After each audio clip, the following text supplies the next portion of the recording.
The following session is a psychic reading conducted by Mrs. Edgar Peterson with the sensitive Ross Peterson at Laughing Gull Point, Garden, Michigan. Please clear the mind and inform us when the mind is clear.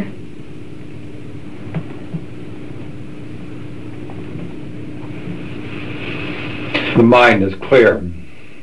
Dear Lord, please protect this entity from all negative influences, regardless of source, and give us the answers we seek of this inquiring mind through the manifestation of truth, intelligence, and love. Amen. Would you please allow your mind to go to whom, to where, to what, and to when it is directed?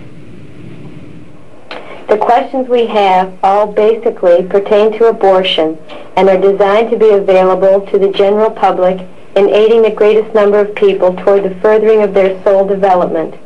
Please adapt your answers to fulfillment of this objective and phrase your answers to the comprehension level of the layman rather than to only the specialist. Anti-abortion groups believe having an abortion is equivalent to murder of another person at any stage of that other person's life. Is this the sin they proclaim, or is it a preventative to birth similar and no less sinful than taking birth control pills or using a diaphragm? This should be considered entirely as an individual and personal thing. There are circumstances existent where those who would consider the act of murder to be correct. However, these would be in the minority, so to speak. Again, the purpose for the commission of this act as of abortion is the first thing to be considered in whether the individual would be willing to accept it as sinful or not. Now, in most cases, the worst sin that can be committed would be that of the feelings of guilt that are held by the entity that would abort the fetus from that of the womb. Now, in most cases, these feelings of guilt, these excesses of emotion, are simply as the end result, so to speak, of what has been accepted as true by having a thought repeated verbally again and again and again and again. Now, we would condemn none, but in that of man's world, in many different avenues of expression or personal desires, there are those who would seek power. Now, in that of the days of old, and even now in evidence, there are those who maintain these seats of power as the supposed spokesmen of God, those who would be revered most high as pious men, religious leaders. For many, this is true, for they practice that of the spirit of law, rather than be concerned with that of the letter of the law. However, there were those who did seek to gather power, and in seeking to gather power, they needed peoples. Therefore, they did bring forth the edict that it was sinful to abort, it was sinful to prevent conception. Now, bringing forth these edicts upon that of a small portion of the world's population, when this was acted upon, naturally, population increased, but along certain guidelines. This was especially true of those that practice what is known as Catholicism, although there were others also. See, now when this has been accepted with belief that it is sinful to abort, that it is sin to prevent, when the entity does consummate these acts, it goes against that it has been programmed, so to speak, and feels guilty. Now, in that of the feeling of guilty, this is a great sin indeed. Now, if you would explore the purpose of the reason for the mother to wish to abort, simply utilize it in this fashion. If the mother would attempt to eliminate the fetus simply because she does not want to be bothered with the rearing of a child, then this would be the sin of indifference. And woe be to that one who is indifferent.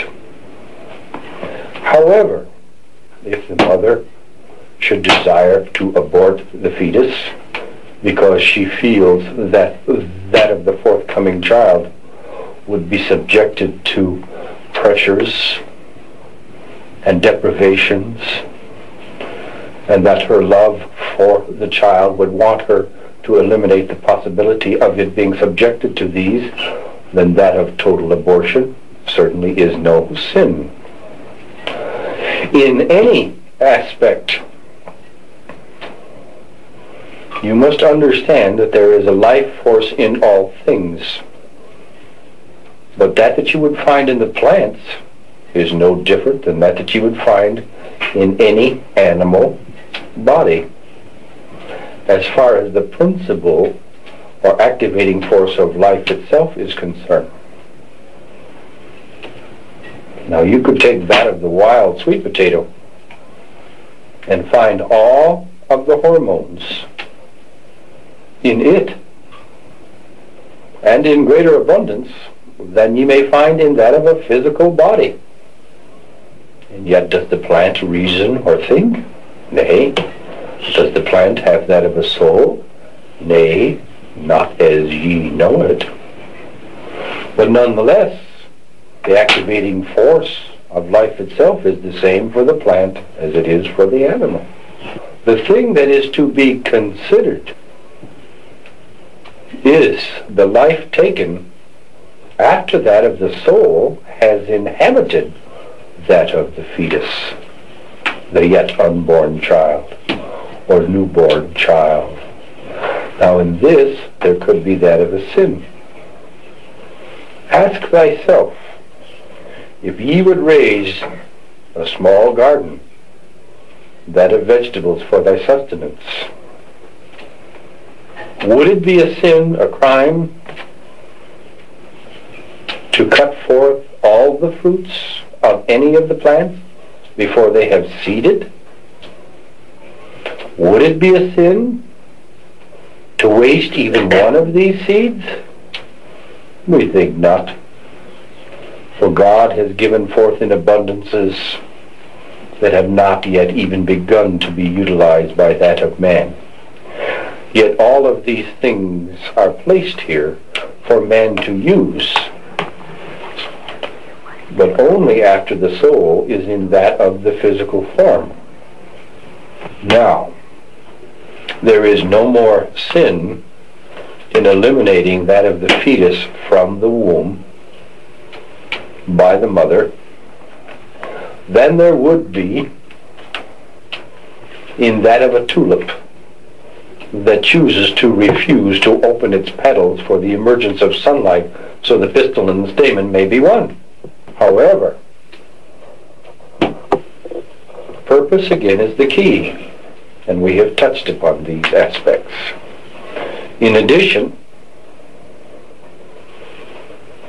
it would be helpful for those who would wish to make this decision or choice for themselves that if the mother would choose to abort that of the child, it would be little more sinful than taking the life of a rabbit in order to prepare a dish of food. The exception to this would be if the soul had inhabited that of the developing child.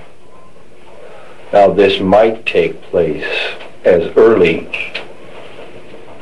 as the 3rd month before deliverance, but this would be rare. For usually the soul enters that of the child shortly after the natural birthing process, usually within a day or so.